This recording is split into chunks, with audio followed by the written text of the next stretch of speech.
No one at the Academy knew Earth's official military doctrine. They assumed, guessed, projected, but no one knew. That was the first real problem. Because the truth wasn't filed in any shared archives. It wasn't encoded in the Galactic Defense Treaty database. It wasn't even hidden behind clearance levels. It simply didn't exist where anyone else could read it, because Earth never published it. They didn't need to. Instead, Earth let their soldiers speak for them. And now, the Academy was beginning to understand why. Cadet 13 watched Elias Rourke as if through crosshairs. The human never flinched, never raised his voice, rarely spoke at all unless asked directly, and yet the room changed when he walked in. Even the seasoned instructors, the ones who had drilled assassins, battle-born strategists, and SI-enhanced officers, paused when Rourke entered, not because of protocol, but because of presence. He carried silence like a loaded weapon. The feline followed him everywhere. It slept in the rafters above the mess hall, somehow evading all motion sensors.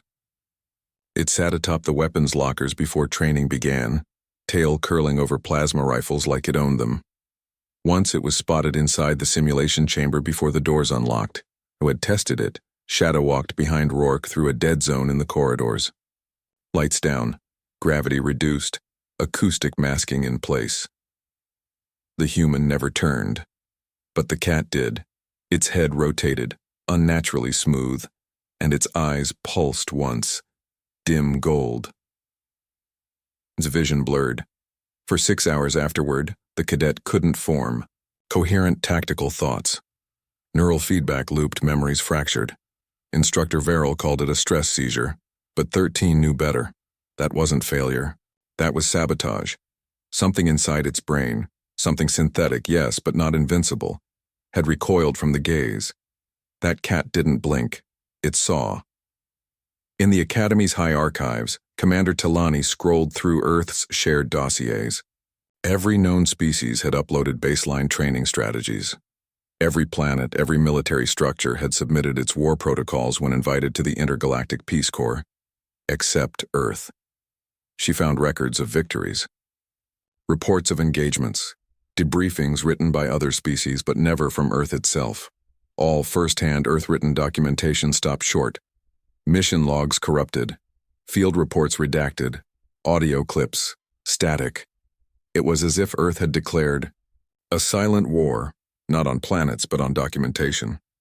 She turned to Instructor Verrill, unsettled. It's not absence, it's deletion. Verrill folded her arms. And yet Elias passed every exam. Talani nodded. With no effort, but there's more.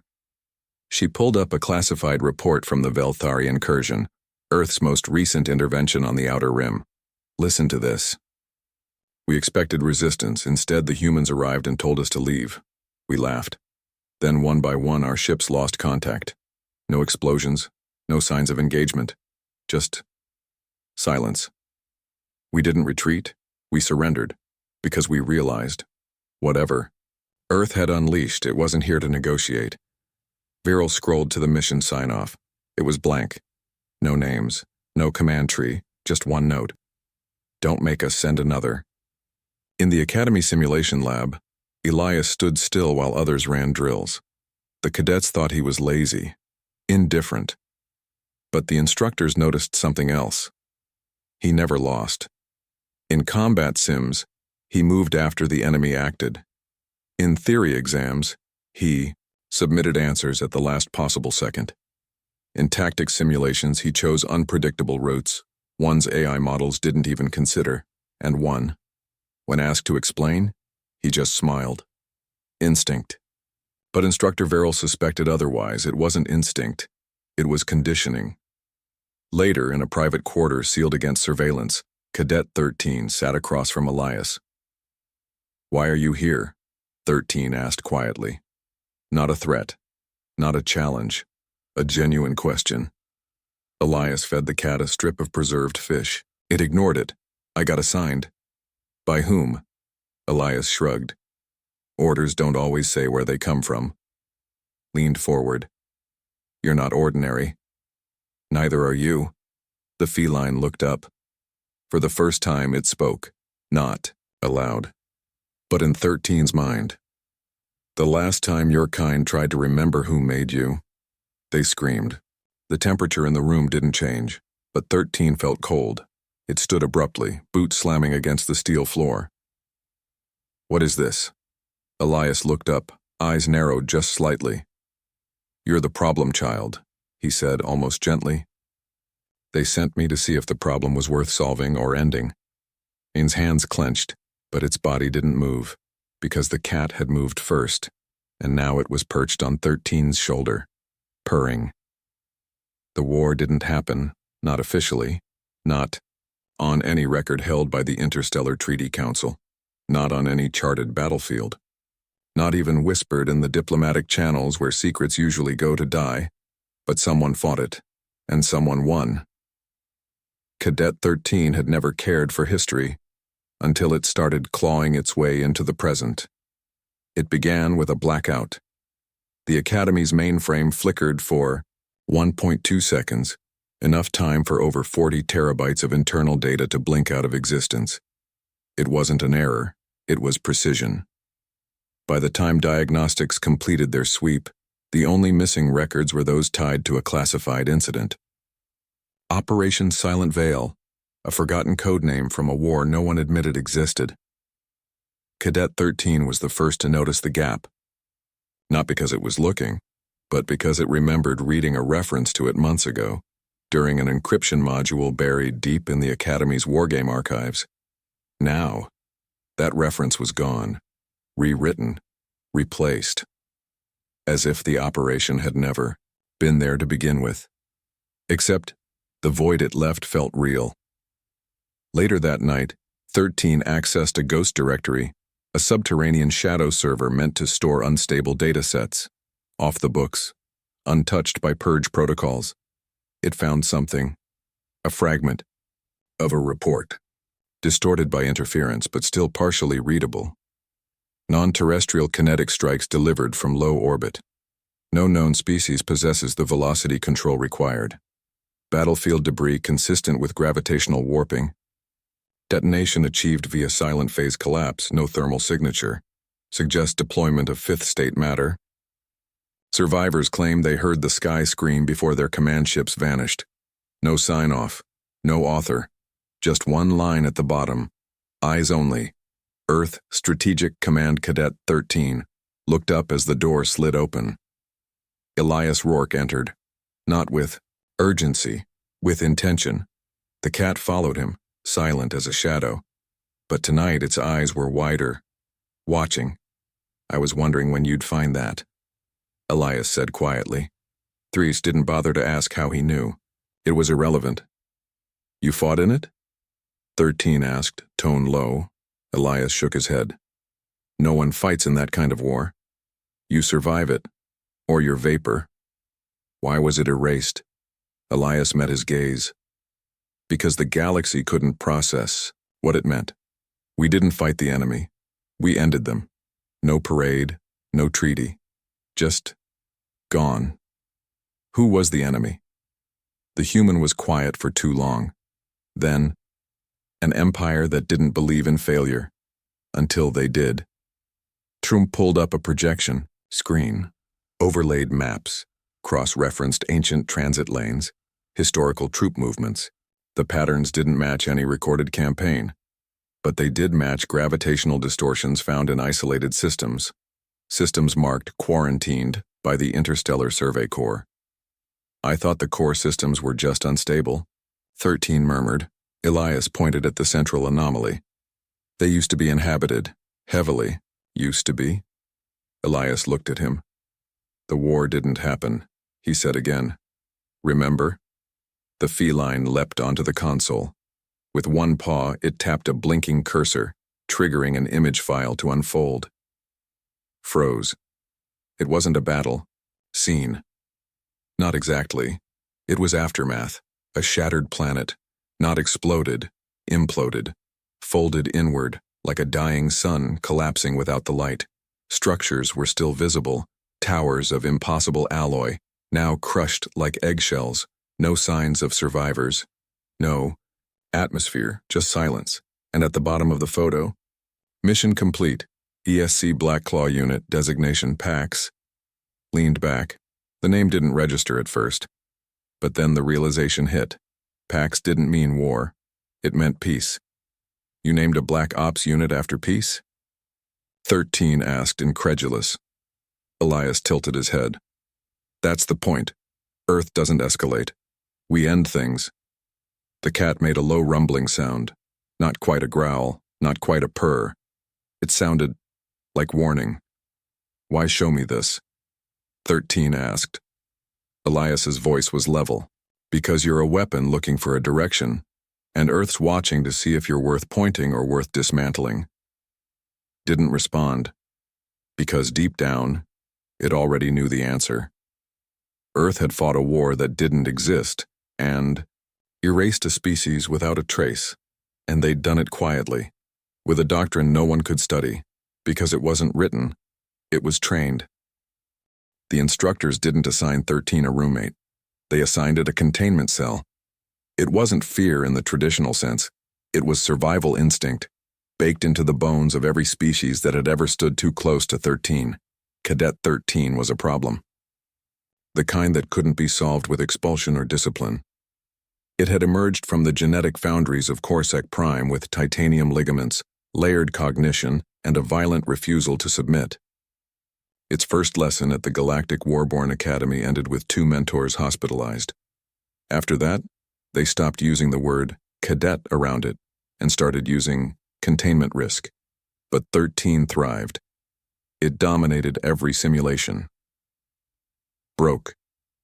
Records on the killing fields. New tactics like they were inherited memories, not learned behavior. Its performance was flawless until the human showed up, and with the human came the cat. No one noticed them at first. A mid-cycle transfer. 1 duffel bag, standard Earth military issue. 1 feline of indeterminate breed, gray and smug, balanced. On the human shoulder as if gravity had been told to behave. Instructor Veril, a seasoned tactician from the Ralquan sieges, looked up from her datapad and scowled. Unauthorized fauna. The human, Cadet Elias Rourke, Earth designation, offered a thin smile and held up a holographic certificate. Emotional support animal, cleared by Interplanetary Code 44B, Section 3. The cat blinked slowly. Behind it, 13 stood motionless, in the observation bay, its vertical pupils narrowing. It wasn't fear, not yet.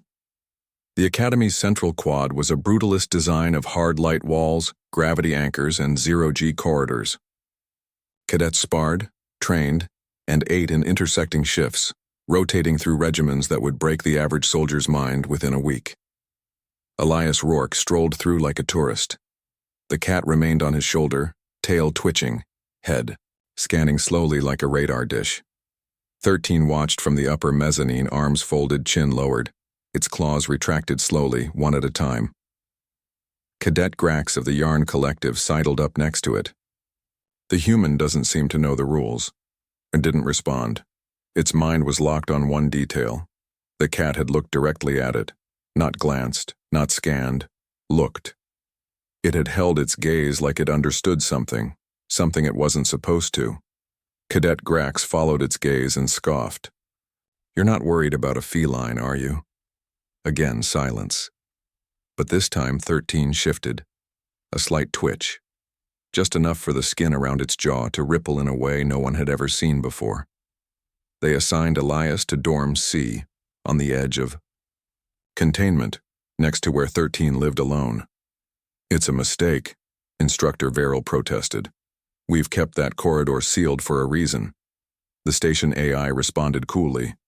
There is no record of threat classification related to Cadet 13, because we never logged it. We survived it. Veril lost the argument. The human was moved in.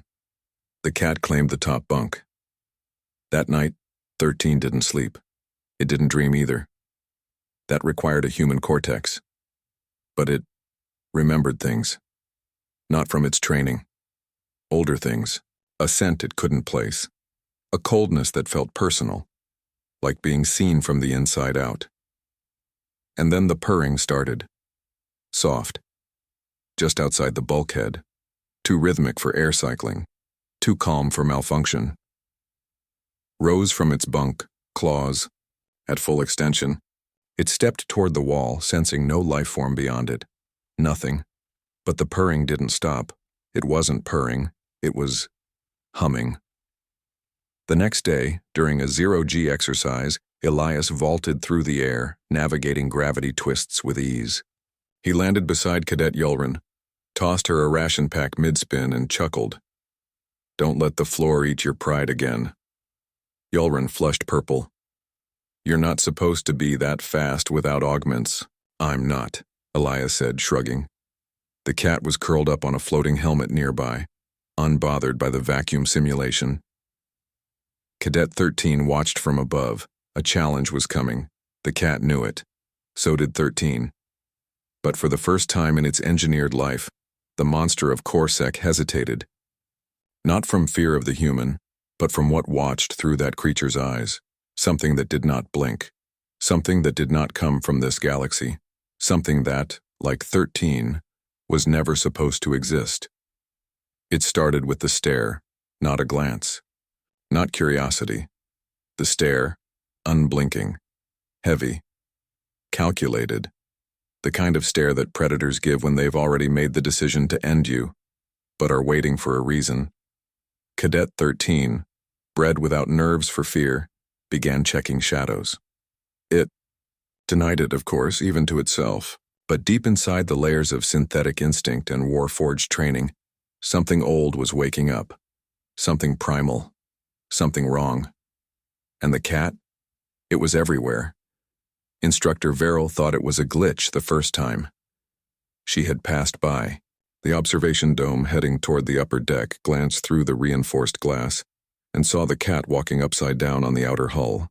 No suit, no tether.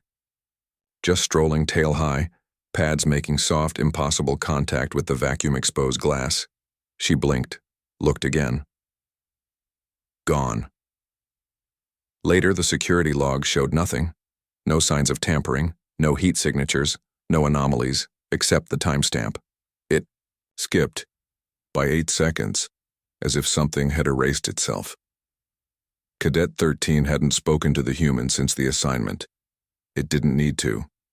Communication wasn't its strength. Domination was. The Academy had long since stopped assigning direct air, sparring partners to 13, lest they deal with the legal fallout of training accidents. But today, the assignment board changed. Sparring match, Sector Dome 3, Cadet Elias Rourke, human versus Cadet 13, unclassified. The instructors didn't assign it. The system did. No one claimed responsibility. When arrived early, the dome was dimly lit, gravity dialed low, air calibrated for mixed species physiology. The walls flickered as training programs loaded, cycling through terrain, desert, jungle, lunar terrain. The arena AI awaited both combatants. Elias strolled in 5 minutes late, adjusting his gloves. "Sorry," he said with a smirk. "Someone tried to feed my cat shrimp. He doesn't do seafood." Or he didn't respond, just stared at the cat, now seated at the edge of the dome, curled neatly atop a training console. Its tail flicked once. The lights dimmed. The arena AI stuttered. Warning. Program interruption. Unknown code fragment. Resetting. For 1 full second, everything went dark. Not flickered. Dark. Sound, power, motion. All ceased. When the lights returned, Elias stood exactly where he had been. Calm. Still. The cat was gone. So was the combat program, and the walls now bore lines of glowing symbols. Foreign, shifting, ancient, and stepped back without realizing it had moved. The markings weren't readable, not in any language the cadet had studied. Not even in the cross-galactic diplomatic libraries, but 13 understood them. At least one phrase, not in words, but in something older. "We remember you." The debrief afterward was tense. Instructor Verrill questioned Elias in private. "That wasn't a training malfunction." "Nope. You tampered with the arena, Not at all. What was that writing? Elias leaned back in his chair and nodded toward the observation screen, where the feline now sat, licking its paw on the far end of the table. Ask him. Viral narrowed her eyes. Your cat caused a facility blackout and left extra-dimensional. Glyphs burned into the wall. Elias smiled again, calm, like he was playing a joke only he understood. He does that sometimes, usually when he's annoyed. She leaned forward, voice low. What is that thing? He shrugged. A stray. Picked him up during a recon mission on Titan's dark side. He followed me home, never left. And you didn't report that? I tried. The system crashed when I uploaded the scans, 4 separate times. Instructor Verrill sat back slowly.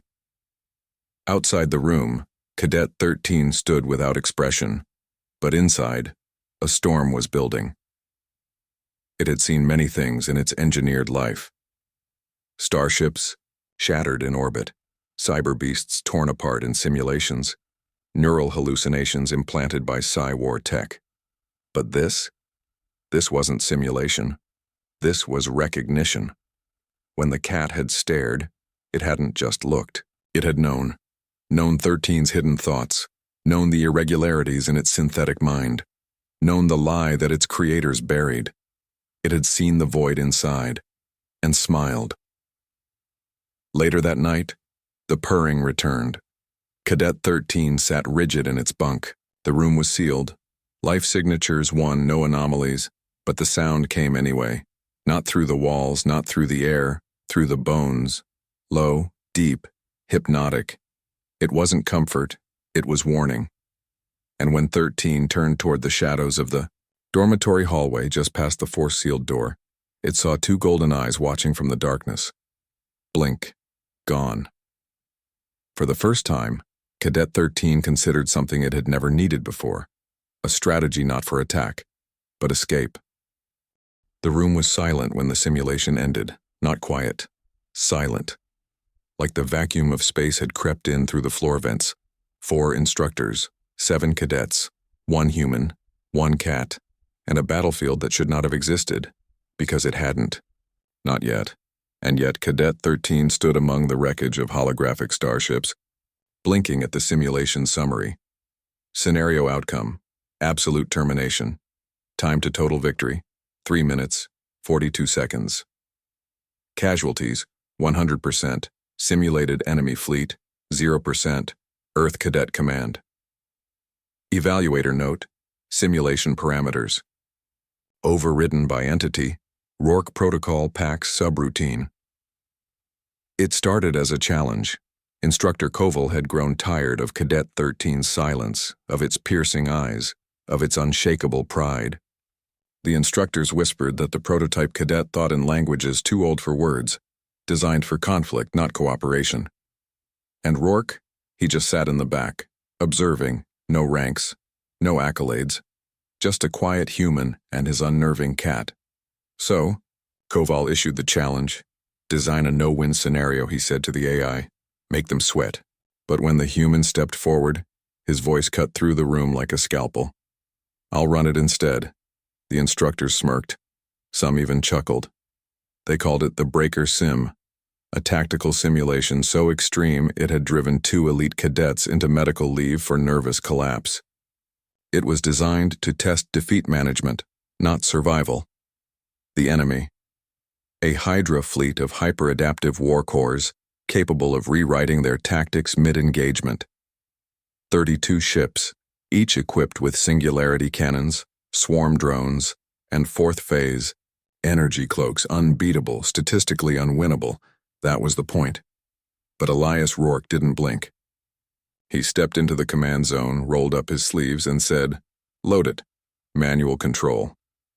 The cat, Pax, leapt onto the rail beside him, tail twitching, watching.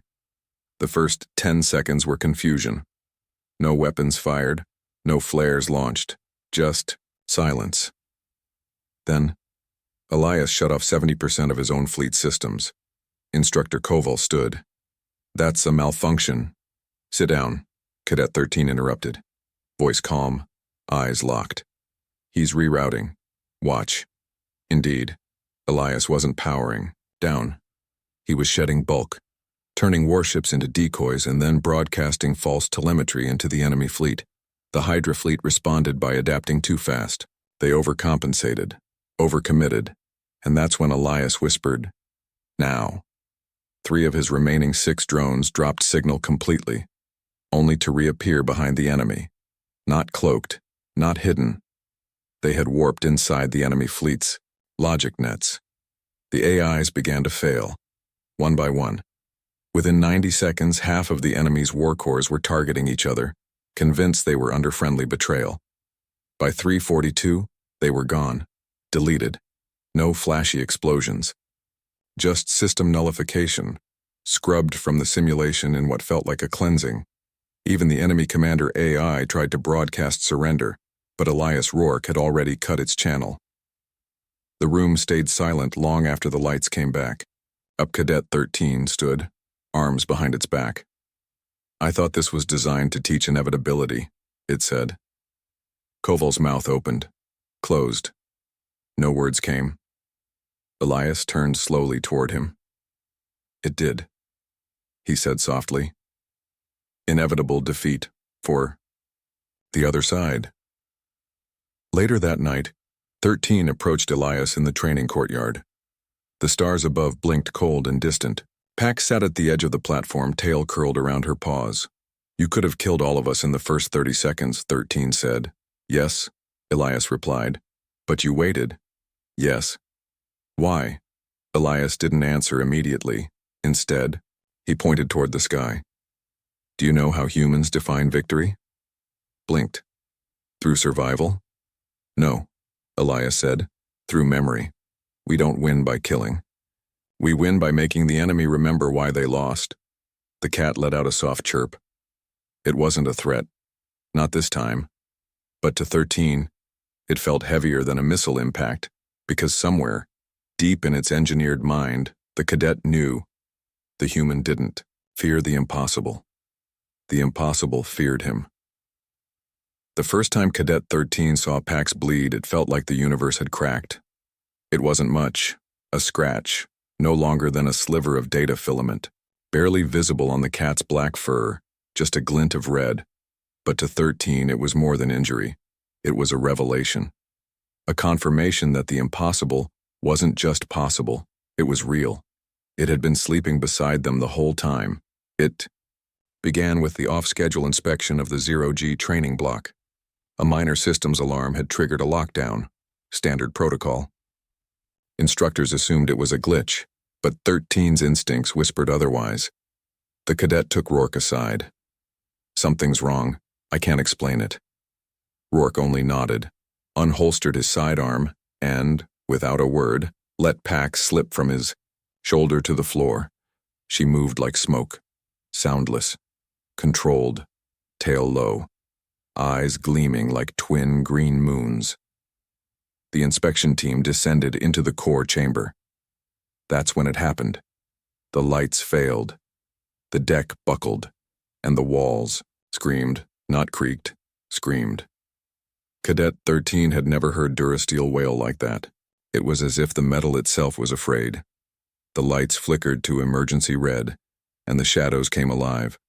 A creature emerged, or perhaps, more accurately, unfolded. 7 limbs, transparent muscles like melting crystal, no face, no sound.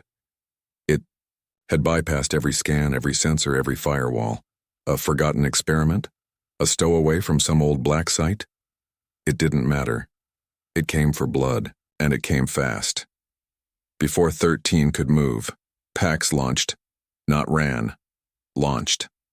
The cat moved faster than a stuttered light pulse, her form blurring mid-air. She collided with the creature, claws glowing faintly, like they were laced with nanoplasma. "Thew," things screeched as Pax tore through its chest. But it wasn't enough. It flung her aside into a wall with enough force to shatter titanium. Rourke shouted, ran. Fired 3 precise rounds into the thing's brain case. It staggered but didn't fall. Then 13 moved. No thought. Just pure reaction. The cadet drove, a carbon blade into the creature's central nervous node. This time it dropped. Dead. And in the silence that followed, they found Pax. She limped from the wreckage, her left flank smeared with blood. Not just the creature's, but hers. Knelt beside her, staring. She's not just a cat, is she? No, Rourke replied quietly, kneeling and stroking her between the ears. She's far older and far smarter. What is she? The human's expression didn't change, but something behind. His eyes grew darker, quieter, as if words alone couldn't carry the truth. She's not a weapon, he said slowly. She's a witness. To what? Rourke met 13's gaze. To the worst mistake humanity ever made. Back in the debrief room, the instructors demanded a report. Rourke handed them his wrist data. They barely glanced at it. They wanted an explanation. Where did it come from? Why didn't sensors detect it? What is that cat?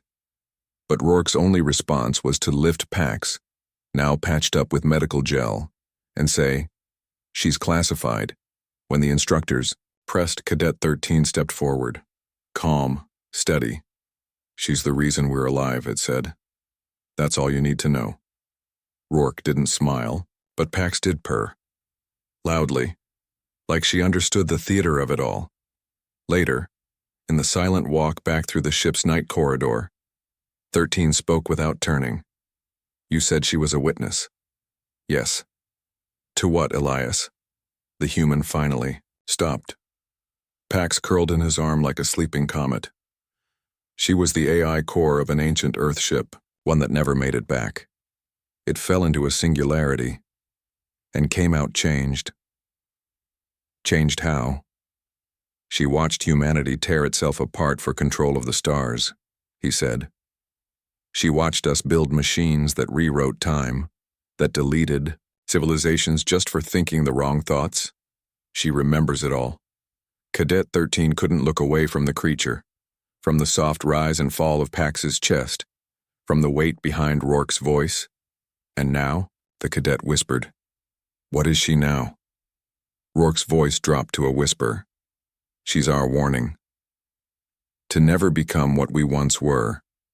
The next day, all simulations were paused, all drills suspended. No one said it aloud, but everyone felt it. Something was coming, and whatever it was, Pax had already seen it and feared it enough to bleed. They assigned Cadet 13 to the Outer Deep Watch 6 cycles later. A promotion, they called it, a symbol of trust, of responsibility, but everyone knew what it really meant. You don't place the troublemakers, the survivors, or the ones with many questions in the center. You place them at the edge, where the map fades and stars begin to lie. The watchtower orbited a dead system. 7 collapsed stars. 1 silent black hole. No data, no traffic, no name. But Pax came with them, not as a mascot, not as a curiosity, as a companion. She didn't speak, didn't glow, didn't perform miracles. She simply watched, and every once in a while, on nights when the stars shifted wrong, she would place herself at the viewing window and hiss at the dark. Cadet 13 began keeping a log. Log 44 to 2A. Pax woke 3 minutes before station alarms. Meteoric anomaly passed through shields with no mass reading. She stared into it. It changed course. Log 44 2B. Pax stopped eating for 2 days.